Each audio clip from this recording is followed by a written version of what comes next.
Howdy YouTube. So what we've got here is another floating thermostatic trap. It is made by, or was made by Hoffman Specialty.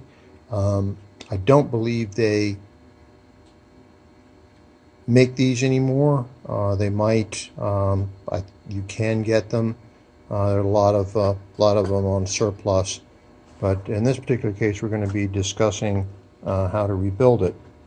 This one happens to be 1 inch, so it's the model 55, 15 pounds, and it is an H pattern. It has 2 inlets and 2 outlets, which for the time was an innovation because it allowed you to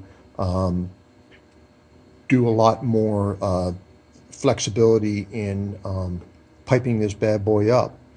And it also allowed you a place for the outlet to install a trap testing drain, which is what I'm going to do here. What if you remove one of the plugs? One of the issues with this trap is these bolts.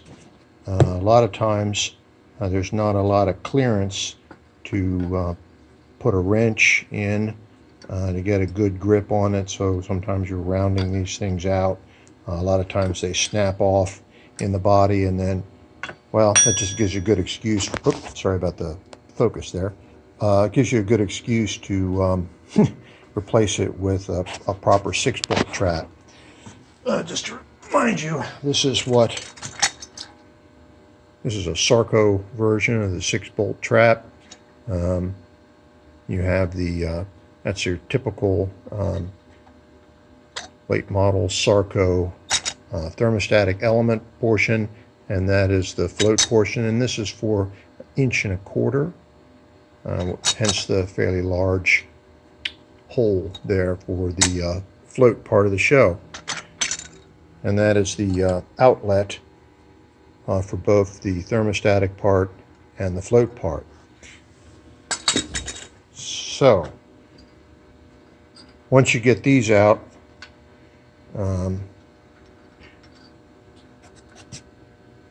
this eventually comes off. The gasket material sometimes can be a challenge to clean up. In this case, I use a hammer and a scraper and wire wheel brush to polish that down. And that's the interior, and that is the outlet. There. And this is the faceplate with the very generously sized float ball. There's the outlet there, and there's the thermostatic element, which is the part that usually breaks and fails. And so this is pretty much tossed. You can buy these elements separately to try to rebuild this, but generally, unless your time is not very valuable, that's probably not economically viable.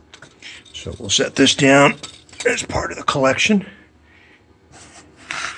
Now, of course, Hoffman makes rebuild kits for their unit, but generally I go with the Barnes & Jones. Tunstall also makes an excellent product.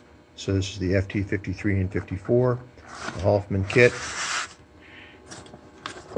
and it comes with the faceplate and the gasket.